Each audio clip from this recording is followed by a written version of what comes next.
Hyderabad to Jammu ఎలా వెళ్తున్నానో ఈ వీడియోలో అయితే మీకు చూపిస్తున్నాను ఇప్పుడు.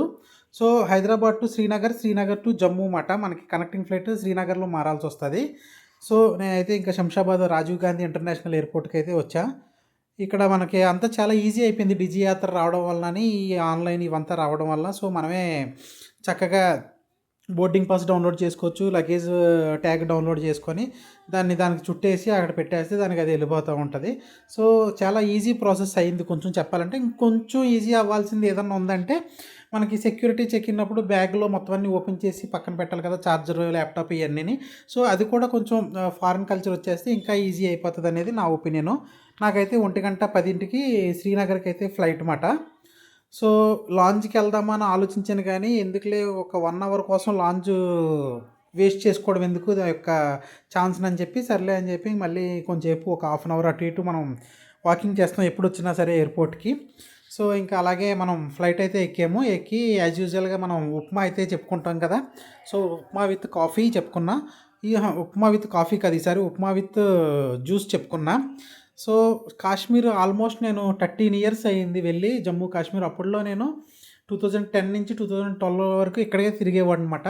హిందీ, ఇంగ్లీష్ ఏవి రాని టైంలోనే నేను వెళ్ళాను. ఇంత గూగుల్ లేదంటే ఈ జీపీఎస్, ఇంత స్మార్ట్ ఫోన్లు ఏవీ లేవు. అలాంటి టైంలోనే నేను ట్రైన్ మీద వెళ్ళేవాడిని ఉదంపూర్‌కి.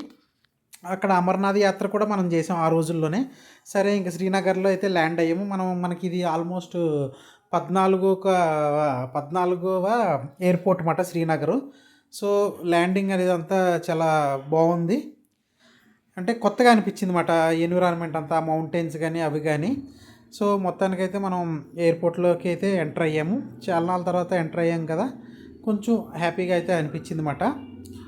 సో, సరే ఏదన్నా తిందాంలే అని ఆలోచించాను కానీ, కొంచెం కాస్ట్‌లీ ఎక్కువ ఉంటాయి కదా అని చెప్పి, సరే మన కార్డ్ ఉంది కదా!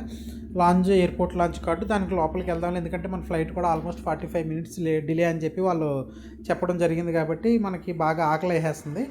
సో, అందుకు గాను నేనైతే లాంజ్ అయితే తీసుకున్నామాట. ఇంకోటి మాది ఫ్లైట్ డిలేడ్ అని చూపిస్తుంది. సో, యాక్చువల్ టైం అయితే మనకి జమ్మూకి 5:55 అయితే 6:25 అని చూపిస్తుంది. సో, కొంచెంసేపు అలా ఇలా తిరిగి మన ఎయిర్‌పోర్ట్ లాంచ్‌కి అయితే లోపలికైతే వెళ్ళామన్నమాట. సో, అక్కడ ఒక బిర్యానీ, నూడిల్స్ ఇంకా యాజ్ యూజువల్‌గా అక్కడ ఉన్నాయి. కొంచెం తక్కువ ఐటమ్స్ ఉన్నాయి, అన్ని ఎక్కువ ఐటమ్స్ కూడా లేవు. సో, ఉన్నాయి ఏదైతే ఉన్నాయట్లో తృప్తి చెందాలి కాబట్టి తినేసి యాజ్ యూజువల్‌గా జమ్మూకి ఫ్లైట్ ఎక్కేసి, నేనైతే అక్కడ వీడియోస్ అయితే తీయడానికి ఉండదు కాబట్టి జమ్మూ ఎయిర్‌పోర్ట్‌లో అయితే నేను తీయలేదు. సో, ఇలాగా మొత్తానికైతే రూమ్‌కైతే చేరుకున్నానమాట. ఈ బ్లూమ్ హోటల్స్‌లో ఏంటంటే బయటంతా బాగుంటుంది కానీ లోపల మీకు చూడడానికి బాగుంటుంది కానీ అంత ఫెసిలిటీస్ అంత ఏమి ఉండవు. ఇది నా ఒపీనియన్.